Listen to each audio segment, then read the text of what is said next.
सास 2023 की। अर्चना को लड़की हुई। नॉर्मल डिलीवरी होने के कारण उसी दिन हॉस्पिटल से छुट्टी मिल गई। पहला बच्चा था, सभी बहुत खुश थे। सासू जी बहू के आराम के लिए हॉल के पास वाले कमरे में बिस्तर लगा रही थी। बहू शाम को घर आ गई। बच्ची को देखने और अर्चना की खबर पूछने रिश्तेदार व पड़ोसी आने लगे। सासू माँ घर का सारा काम भी करती, अर्चना व बच्चे का ध्यान भी रखती और आने वालों का स्वागत भी करती। कहते हैं ना, सभी एक जैसे नहीं होते।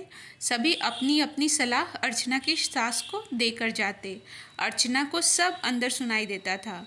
उसी समय एक पड़ोसी की पत्नी आई और कहने लगी, देखो, वैसे तो हम डिलीवरी में पूरा मेवा, गोंद, घी, काजू, बादाम, पिस्ता सब डालकर लड्डू बनाते हैं, पर अपनी लड़कियों के लिए अब बहू है और लड़की पैदा हुई है तो थोड़ा कम भी चल जाएगा। बादाम बहुत महंगे हैं, इसलिए 500 ग्राम के बदले 150 ग्राम ले लेना, और वैसे ही सभी मेवा थोड़ा थोड़ा कम कर देना, और लड्डू कम में न बने इसके लिए गेहूं का आटा ज़्यादा ले लेना। अर्चना की सास सब सुनती रही। अंदर अर्चना भी सब सुन रही थी।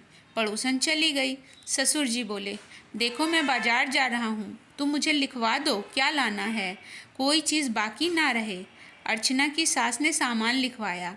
हर चीज़ उनकी लड़की की डिलीवरी के समय से ज़्यादा ही थी।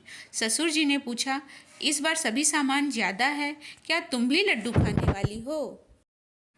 तब अर्चना की सास बोली, सुनो, जब बेटी को डिलीवरी आई थी तब हमारी परिस्थिति अच्छी नहीं थी और आवक भी कम थी। तब आप अकेले कमाते थे, अब बेटा भी कमाता है, इसलिए मैं चाहती हूँ कि बहू के समय मैं वो सब चीज़ें बनाऊँ जो बेटी के समय नहीं कर पाई। क्या बहू हमारी बेटी नहीं है? और सबसे बड़ी बात यह कि बच्चा होते समय तकलीफ़ दोनों को एक सी ही होती है, इसलिए मैंने बादाम ज़्यादा लिखे हैं।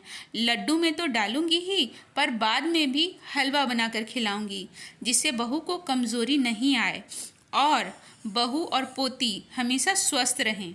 अर्चना अंदर सब कुछ सुन रही थी और सोच रही थी, मैं कितनी खुशकिस्मत हूँ।